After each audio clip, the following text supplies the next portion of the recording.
네, 안녕하세요. 신바람 국어교실의 신바람입니다. 자, 오늘 배울 교재는 꿈틀 중학국어 2학년 1학기 자, 4단원 세 번째 소단원 노력으로 성장하는 삶입니다. 자, 이 글은 자서전인데요. 자서전 후대에 남길 만한 가치가 있는 것들을 글로 남긴 것이 자서전입니다. 본인 스스로가 남기는 거죠. 자, 그럼 우리 한번 배워보도록 하죠. 자, 오늘도 공부 열심히 해주시길 부탁드리면서 우리 교재 202쪽 가음단입니다. 자, 첫 번째 구제목이 있네요. 책은 미지의 세계, 알지 못하는 세계를 이해하기에 가장 좋은 수단이다. 책은 뭐다? 모르는 세계를 이해하는 데 있어서 가장 좋은 수단이다라고 이야기했습니다. 자, 바로 들어갈게요. 어려서부터 나는 기억을 묶어볼까요? 내성적인 데다가 나는 누굽니까? 이 나는 바로 여기 나와 있는 안철수 자신을 말하는 거죠. 자, 요즘에는 유명한 분이죠, 이분이. 여러분 다 알죠? 대통령 후보에도 나오고. 자, 내성적인 데다가 발표력이 부족한 편이었다. 남 앞에 나서서 말을 잘 못하는 것은 물론이고 사람 만나는 것도 별로 좋아하지 않았다. 성격을 알 수 있죠. 나의 성격 어떻습니까? 내성적이며 소극적이다. 그런 성격 때문인지 영화 감상과 독서를 좋아했는데 해야 할 공부는 하지 않고 소설을 읽다가 어머니께 야단을 맞은 적도 가끔 있었다. 이제 글쓴이 어린 시절에 대해서 이야기했습니다. 공부도 그리 썩 잘하는 편이 못했다. 초등학교 때는 반에서 중간쯤을 유지했고 중학교 가서도 상위권이기는 했지만 성적이 그리 좋은 편이 아니었다. 그러나 고등학교 1학년에서 2학년으로 올라가면서 성적이 많이 오르기 시작했고 그 결과 서울대학교에 입학하게 되었다. 남들은 시험에 대비해 족보라고 부르는 문제집을 가지고 공부하는데 반해 나는 처음부터 교과서만 봤다. 교과서 내용을 중심으로 공부를 해도 문제집으로 공부한 사람보다 성적이 결코 나쁘지 않았다. 문제집에 있는 문제들도 결국 책에 다 있는 거니까. 학창 시절의 공부 방법, 뭐를 중요시했다? 교과서를 중심으로 해서 공부를 했다는 것 알 수가 있습니다. 다음 문단. 대학에 가서도 나는 수많은 지식과 정보를 책에 의존했다. 책은 기억, 미지의 세계를 이해하기에 가장 좋은 수단이기 때문이다.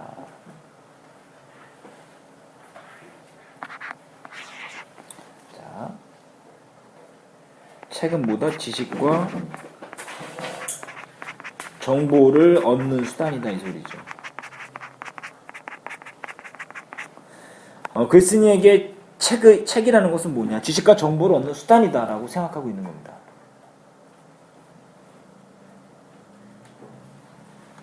그렇기 때문에 정보를 얻기 위해서는 책을 통해서 얻었다라고 이야기하는 거죠. 바둑을 배울 때나 컴퓨터를 배울 때도 책을 통해 기초를 탄탄히 한 뒤에야 실전에 임했다. 학창시절 바둑을 배우기로 결심한 후 나는 바로 기원, 바둑을 가르쳐주는 학원이죠. 그곳으로 가지 않았다. 물론 여러 가지 이유가 있었지만 가장 큰 이유는 미지의 세계를 들어갈 때에는 제일 먼저 책을 통해서 그 세계를 간접 경험한다. 책을 통해서 뭐를 한다? 간접 경험을 한다는 원칙을 갖고 있었다. 책을 통해 간접 경험을 한 후에 제대로 배운다는 거죠. 그죠? 넘어가시죠. 그래서 서점에 가서 바둑 책을 무작위로 샀다. 바둑 관련 책이 50권을 헤아리게 될 무렵 바둑이 어렴풋하게 머릿속에 그려지기 시작했다. 그 다음 기원으로 나가기 시작했다. 바둑이 어렴풋하게 머릿속에 그려지기 시작했다는 건 책을 통해서 이론을 익힌 거예요. 알았죠? 이론을 익히고 난 후에 그 다음에 바둑을 실제로 배운 거죠.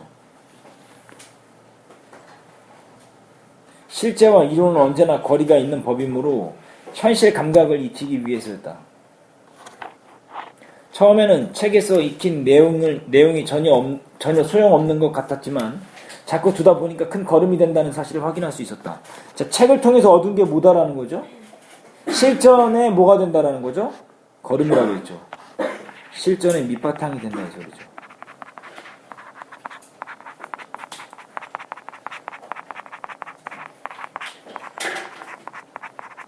실전에서 밑바탕이 된다는 소리예요.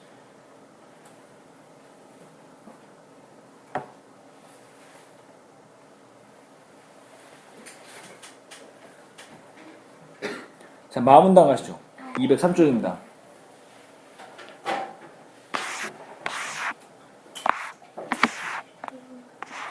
컴퓨터의 경우에도 마찬가지였다. 기계를 사기 전에 먼저 책을 사서 보았다. 책으로 먼저 이론을 익히는 거예요. 보다가 모르는 부분이 있으면 빨간 줄을 그어놓고 그것에 대해 잘 설명해 놓은 책을 수소문해 사보았다. 다른 책을 읽다 보면 모르던 부분이 자연스럽게 해소되는 경우도 있었다. 비록 책 내용 중 이해가 안 되는 부분이 많더라도 소처럼 부지런하게 여러 번 읽어 내려가다 보면 결국 책을 통째로 이해할 수 있게 되었다. 자, 소주제를 보시죠. 미지의 세계에 대한 지식과 정보를 얻기 위해 직접 경험에 앞서 뭐를 통해서? 독서죠, 독서. 책 읽기를 통해서 간접 경험을 한다. 책을 왜 읽었다? 간접 경험을 하기 위해서. 어떠한 것을 실질적으로 배우기 전에 간접 체험을 통해서 미리 뭐 하는 거예요? 이론을 배워주는 거예요. 그러면 실전에 도움이 됩니까? 안 됩니까? 도움이 되겠죠. 자, 이제 독서에 관련된 부분을 이야기했고요. 그 다음 뭡니까? 이제 자, 바문단 별표 치세요. 스스로를 채찍질하지 않으면 안 된다. 한번 보시죠. 의과 대학원에 다닐 때 평생 간직할 좌우명을 얻었다. 히로나카 헤이스케의 자서전인 학문의 즐거움을 보면서 평범한 사람이라도 노력을 거듭하면 천재보다 더 빛나는 업적을 남길 수 있다는 사실을 깨달은 것이다. 자, 밑줄 쳐볼까요? 평범한 사람이라도 노력을 거듭하면 천재보다 더 빛나는 업적을 남길 수 있다는 사실을 깨달은 것이다. 이게 뭡니까? 학문의 즐거움을 통해 깨달은 내용입니다.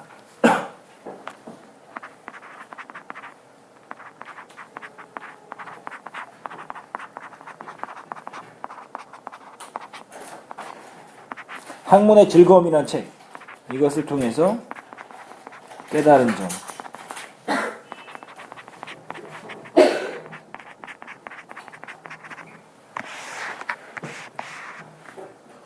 히로나카 헤이스케가 대학 다닐 때 동기들 중에서 수학적 재능이 무척 뛰어난 친구들이 많았다고 한다. 그래서 그는 대학 시절부터 자신은 지극히 평범한 사람이라는 사실을 스스로 인정해야만 했다. 그러나 그가 평범한 사람들과 달랐던 점은 거기서 좌절하거나 안주한 것이 아니라 재능의 한계를 극복하려고 노력했다.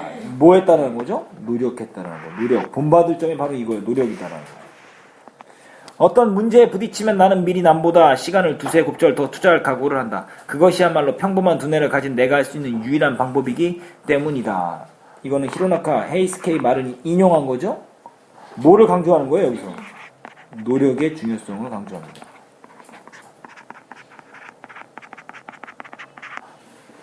이것이 히로나카 헤이스케가 세계적인 학자가 될 수 있었던 길이다. 자, 히로나카 헤이스케가 세계적인 학자가 될 수 있었던 길. 그게 뭡니까? 남보다 두세 곱절 더 투자할 각오가 있었기 때문이다. 이게 이유가 되겠죠. 4문단 가보시죠. 내가 힘든 의과 대학 생활하면서 동시에 컴퓨터 바이러스를 퇴치하는 백신 프로그램을 개발하고 컴퓨터 관련 글을 쓸 수 있었던 것도 히로나카 헤이스케의 이런 정신. 남보다 많은 시간을 투자한다 이거죠. 본받고자 끊임없이 스스로를 채찍질했기 때문이다. 의과대학 생활을 하는 중에는 도저히 다른 일을 할 짬을 낼 수가 없었다. 그래서 나는 새벽 3시에 일어나서 내가 좋아하는 일을 하기로 결정했다. 모두 잠이 든 새벽녘에 일어나서 6시까지 집중력을 발휘하면 평상시에 몇 배 해당하는 일을 해낼 수 있었다. 정말 대단하네요. 잠을 3시간밖에 안 잤다라는 건데 이거 정말 대단한데요. 본받을 점인데요. 글쓴이 어떤 자세? 노력하는 자세.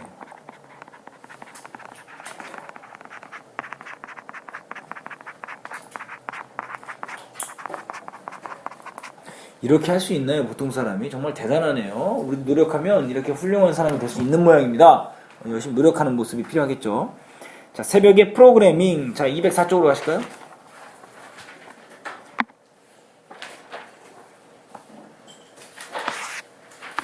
자, 새벽에 프로그래밍을 하고 원고 마감이 임박한 칼럼을 쓰다가 다른 사람들이 일어나는 아침이 되면 준비를 마치고 의과대학으로 출근하는 생활을 반복했다. 물론 육체적으로는 힘이 들었지만 정신적으로는 그 어느 때보다 충만했다. 왜요? 뭐가 있기 때문에? 자부심을 느끼고 보람을 느끼기 때문이죠.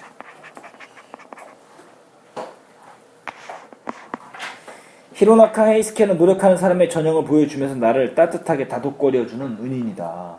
왜요?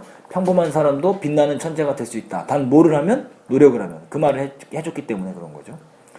일을 하다 보면 내 능력에 비해서 벽찬 경우가 참 많다. 내 수준보다 훨씬 높은 주제를 이해하고 쉽게 풀어쓰기 위해서는 당대의 천재들보다 두세 곱절 더 시간을 투자해야 하는 것이 어쩌면 당연한 일인지도 모른다. 그래서 지금까지 난 학문의 즐거움을 떠올리며 정신을 가다듬고 그 가르침대로 살아갈 것을 다짐하고 난다. 어떤 가르침? 어떤 가르침을 줬어요? 어떤 가르침이었죠? 노력하는 삶.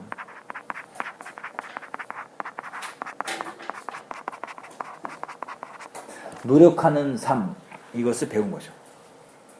자, 소주제 부분 보실까요? 히로나카 헤이스케의 가르침에 따라 남보다 많은 뭐를 한다? 뭐죠? 노력입니다. 노력.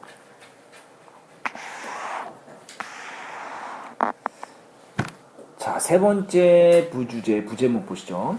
현재의 안락함보다 자부심, 보람, 성취감을 찾아서 현재보다 뭐야? 더 자부심과 보람과 성취감을 느낄 수 있는 걸 찾아보자. 이 소리인가 보네요. 자문단 갑니다. 대학 때 친구의 방에서 처음으로 개인용 컴퓨터를 보았다. 개인용 컴퓨터 지금은 모두 다 집에 한 대씩 있지만 그때는 흔하지 않았던 모양이에요. 1982년 가을이었다. 그 신기한 물건을 앞에 두고 마치 그것이 내 것인 양 흥분을 감추지 못했던 기억이 난다. 컴퓨터를 처음 접했을 때의 글쓴이의 반응이죠. 중학교 때 읽은 잡지에서 해외 토픽으로 실렸던 개인용 컴퓨터를 실물로 본다는 것은 그야말로 가슴 벅찬 일이었다. 그때까지만 해도 내가 컴퓨터와 친해지리라는 것은 상상도 못했다. 고등학교 기술 시간에 선생님이 프로그래밍 언어인 포트란을 1시간 가르쳐준 적이 있는데 시험 문제에 나온다고 해서 그것을 열심히 외운 게 내가 컴퓨터에 대해 아는 게 전부였으니까 말이다. 참다. 컴퓨터는 눈으로 직접 보기 전에는 실감할 수 없는 또 다른 세계였다. 문화적 충격에서 벗어날 수 없었던 나는 친구 옆에서 그가 하는 동작을 지켜보곤 했다. 그런 내가 사람 대신 컴퓨터를 고치는 의사가 된 것은 박사과정 시절인 1988년 브레인이라는 세계 최초의 바이러스가 국내에 상륙했을 때다. 기억으로 묶어보죠. 1988년 기억. 그 당시 내 컴퓨터도 감염되었는데 컴퓨터 바이러스가 생물학적 바이러스와 개념적으로 비슷하다는 생각이 들었고 때마침 컴퓨터 언어를 공부한 터라 니은 퇴치 방법을 연구하기 시작했다. 적어볼까요? 컴퓨터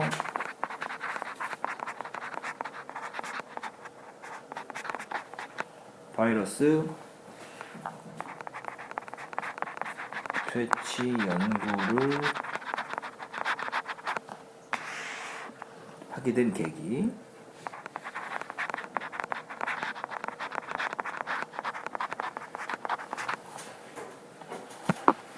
글쓴이 컴퓨터가 바이러스에 감염되어 있었다라는 거죠. 그리고 의외의 성과가 있었다. 백신 프로그램을 공개한 후 자의반 타의반으로 백신 프로그램을 계속해서 만들게 되었고 결국에는 백신과 관련된 벤처기업을 창업하게 되었다. 이게 안철수 연구소죠. 여러분들이 알고 있는 안랩의 시초가 이겁니다. 205쪽이죠.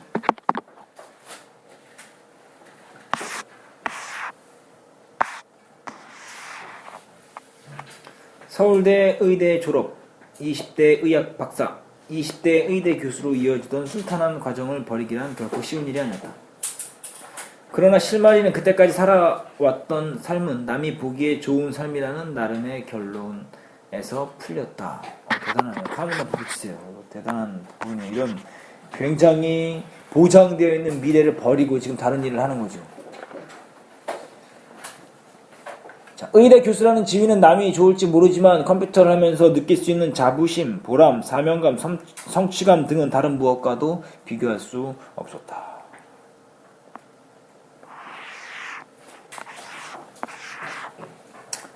새로운 길을 선택한 이유죠.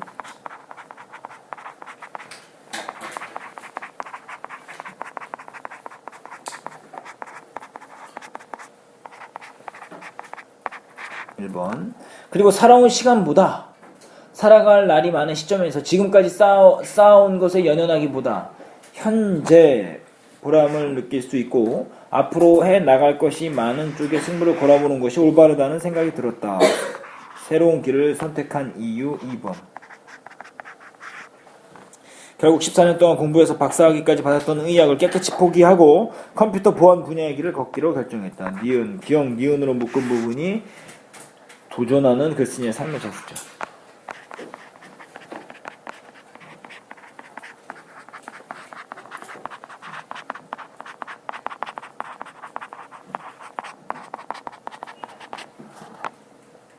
도전하는 삶의 자세를 갖고 있습니다. 글쓴이.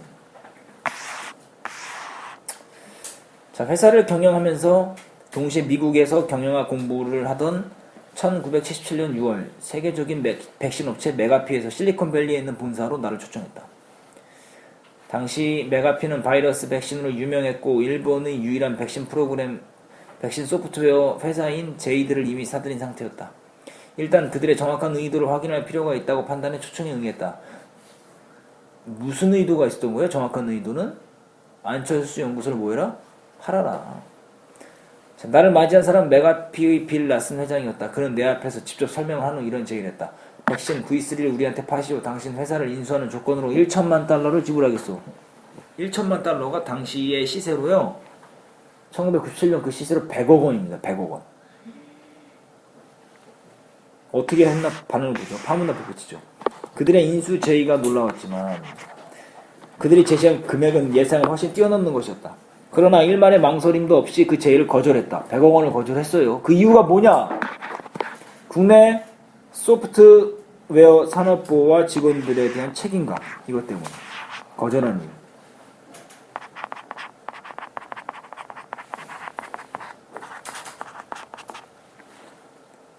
그 책임감 앞에서는 그 어떤 조건도 전혀 매력적이지 않았기 때문이다. 만약 그때 회사를 넘겼다면 어떻게 됐을 것이다? 국내 백신 가격은 턱없이 비싸져서 지금쯤 바이러스가 훨씬 더 기승을 부리고 있을지도 모를 일이다. 팔았을 때의 인수제의의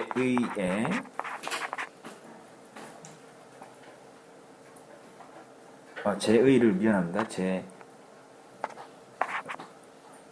의를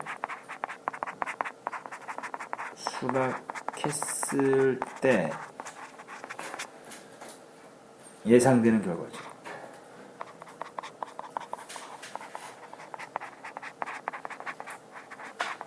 무료 백신을 막 보급하죠. 안철수 연구소가요, 그죠? 그러니까 바이러스가 기승을 부릴 수 있죠. 비싸니까요. 사람들이 많이 구입을 못하니까. 소주자 보시죠. 의대 교수로서의 삶을 포기하고 컴퓨터 백신 벤처 기업을 경영하던 중 메가피 회장의 회사 인수 제의를 듣고 뭐했다? 거절했다는 거죠. 대단한 거예요. 100억 원을 이렇게 포기할 수 있는 사람이 있습니까? 없죠? 대단한 사람입니다. 자, 그럼 206쪽 소단 한눈에 보기로 정리를 해보시도록 하시죠. 특징 부분 보시죠. 특징 2번 보십니다. 일화를 통해서 글쓴이의 인생관과 경험, 성찰, 자기 반성이 나타난다. 글쓴이의 삶의 자세, 책에 대한 자세는 어떠냐? 학창시절 교과서만 보고 공부했고 바둑과 컴퓨터를 배울 때 먼저 책의 이론을 익히고 난 후에 실제로 배웠다라 그랬죠? 새로운 것을 배울 때는 먼저 그 책을 읽음으로써 그 세계를 뭐한다? 무슨 경험? 간접 경험을 한다 그렇죠. 대답을 하면 수업을 듣는 친구는 좀 더 집중해서 들을 수 있고요. 머릿속에 많이 남습니다. 자, 평소 생활 태도, 학문의 즐거움을 통해서 깨달은 것, 남들보다 많은 시간을 투자하여 노력해야 한다. 삶의 방향을 바꾼 이유, 자부심, 보람, 사명감, 성취감을 느끼기 위해서. 기업인으로서의 태도, 메가피가 팔라고 이야기했죠. 그런데 왜 거절했다? 국내 산업에 대한 보호와 직원들에 대한 책임감 때문에. 시험 문제 잘 나옵니다. 이거 서술형으로도 잘 나오는 부분이에요. 자, 글쓴이의 특성 별표 쳐야 되겠죠. 글쓴이의 특성 어떻습니까? 내성적이고 소극적이다. 주로 혼자서 할 수 있는 영화 감상과 독서를 좋아했으며 초등학교 때부터 공부를 잘했던 것은 아니지만 고등학교 때부터 성적이 오르기 시작해서 명문대에 입학했다. 저 요거를 별표 쳐야 되는데 요거보다는요 글쓴이의 성격이 아니니까요 이 부분을 밑에 별표 쳐놓은 거는요 그냥 두십시오. 미안합니다. 자, 자수전과 전기문의 비교. 자수전. 자, 차이점 뭡니까? 글쓴이가 직접입니다. 자기 자신의 삶을 되돌아본다. 자, 자, 두 번째, 글쓴이의 경험과 생각을 위주로 서술되며 글쓴이의 생각, 감정, 내면 세계가 진솔하고 구체적으로 표현된다. 세상에 알려지지 않은 글쓴이의 일화나 개인적인 경험이 생생하고 사실적으로 표현된다. 자기가 쓰는 글이기 때문에 자기 자신에 대한 이야기를 잘할 수 있겠죠? 하지만 전기문은 어떻습니까? 글쓴이가 업적을 남긴 주인공의 삶에 대해서 쓰는 것이다. 주인공의 삶이 갖는 의미와 가치를 해석하는 것이다. 내면 세계를 추측한다. 여기는 직접 구체적으로 표현한다고 했죠. 주인공에 대한 글쓴이의 객관적 관찰과 조사를 바탕으로 서술된다라는 차이점이 있고요. 공통점은 실존 인물의 삶을 서술하고 독자에게 교훈과 감동, 삶의 깨달음 등을 주며 인물들의 삶의 모습과 경험, 업적, 인생관, 가치관 등이 드러난다라고 이야기할 수가 있습니다. 그래서 공통점과 차이점 좀 잘 기억해 주시기 바랍니다. 자, 그래서 오늘 노력으로 성장하는 삶을 배웠는데요. 여러분들 오늘 배운 부분 소단어 한눈에 보기, 오마이노트 하시고요. 관련 문제 푸시는데 209쪽까지 풀어오시는 것이 여러분의 과제입니다. 그래서 오늘 끝까지 최선을 다해서 수업을 들어주셔서 감사합니다. 다음 시간에 다시 만나요. 소년유 야망을 가져라.